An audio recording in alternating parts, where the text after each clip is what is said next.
And this is what Josh Earnest had to say. Roll it. I guess I wasn't aware that that was a specific request from Republicans. Have they asked for that? I don't know. I'm asking you. So I don't know if you're floating another conspiracy or if this is a request from Republicans who are floating a conspiracy or what exactly the suggestion is.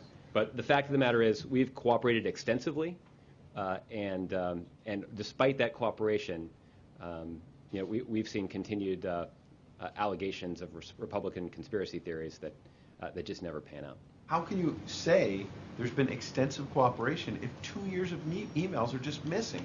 You don't seem to be taking that point seriously. If the emails are there, you could show, hey, there's no conspiracy. That's the question. I understand you want to keep saying it's about the Republicans, but why are 2 years missing? Why are 2 years of emails missing? Well, because there was the computer crashed. And what we've seen is a demonstrated effort by this administration and by the IRS to try to cooperate with legitimate questions that have been posed by the committee on this.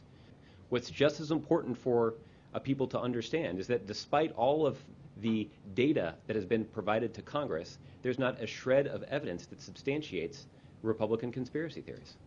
Why did Lois Lerner plead the Fifth? Cedra, do you ever ask yourself that question?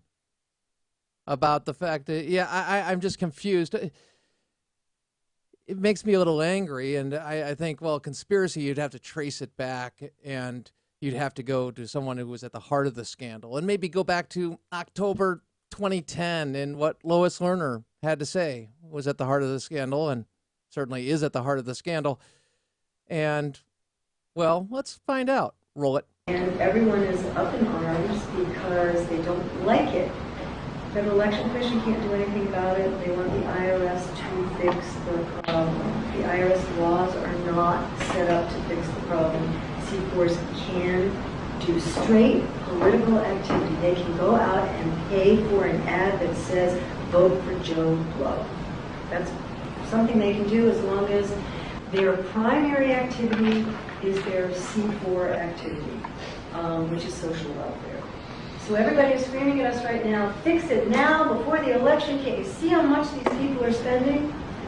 I won't know until I look at their 990s next year whether they have done more than their primary activity as political or not. So I can't do anything right now. And oh boy, did you look at them. Yes, you did. I know, a conspiracy to think that this goes back to a coordinated campaign, town hall tip sheet. Guy Benson and Katie Pavlich doing some remarkable work over there and talking about some emails and a messaging campaign. I'll hit this a little later, but the dots are lining up and they're not too tough to connect. But then I'm connecting dots. But Crane, you're not a conspiracy theory guy at all. In fact, you reject them flat out unless there is extraordinary evidence.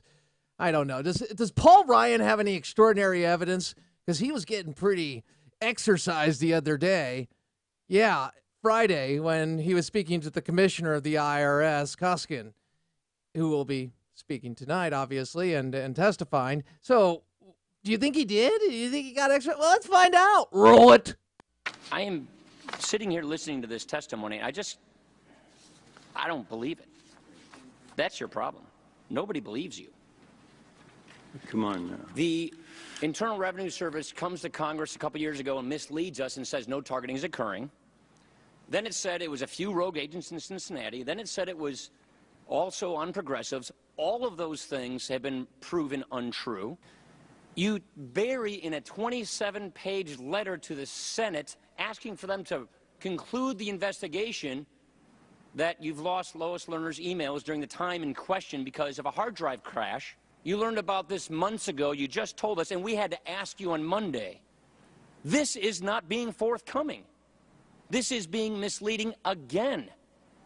This is a pattern of abuse, a pattern of behavior that is not giving us any confidence that this agency is being impartial. I don't believe you. This is incredible.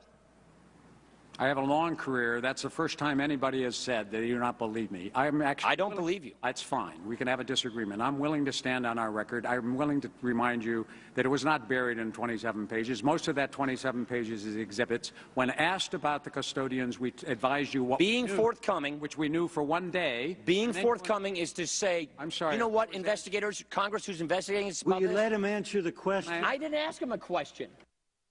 Yeah. I'm glad that gives me a little connection, if you will, to those on Capitol Hill to say, yes, they are getting exercised. He did elaborate on that. I had to cut down the clip because of time, but I posted the whole thing right up on the old Facebook for you. Yeah, check it out. Now, here's what I love about our press, the mainstream media. The fact is they have outbreaks of journalism and occasionally follow up and are pretty press on an issue at times, and then they just pull back and let it go. It's the equivalent. I've talked about maybe looking at this as a boxing match, and you go in and you jab, you go in for a flurry, but when you're about to knock them out, you pull back, you kind of dance a little.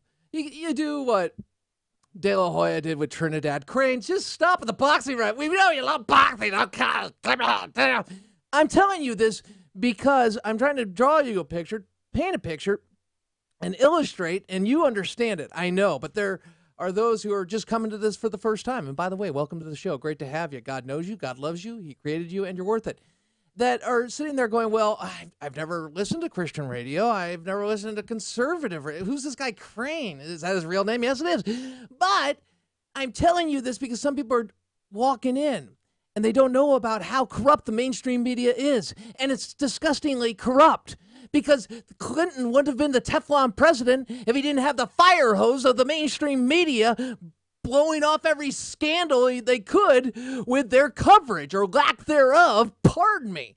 That's what really jazzes me up about this, is that some people are just waking up. So what a great opportunity. And that's why I'm optimistic, because the opportunity for the truth, and also to illustrate this.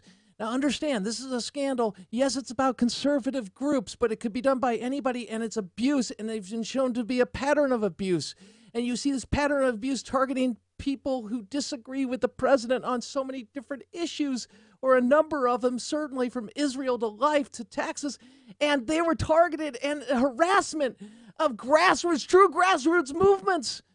So the mainstream media loves those types of things when I guess they are supportive of liberals, if they're Howard Dean-esque. Certainly they would not try to make this about Republicans versus the White House or something personal in their coverage. Dana Bash, Don Lemon from CNN. Roll it. Paul Ryan is not a happy man today. No, he's not at all, and he's one of the many Republicans during this hearing grilling the IRS commissioner.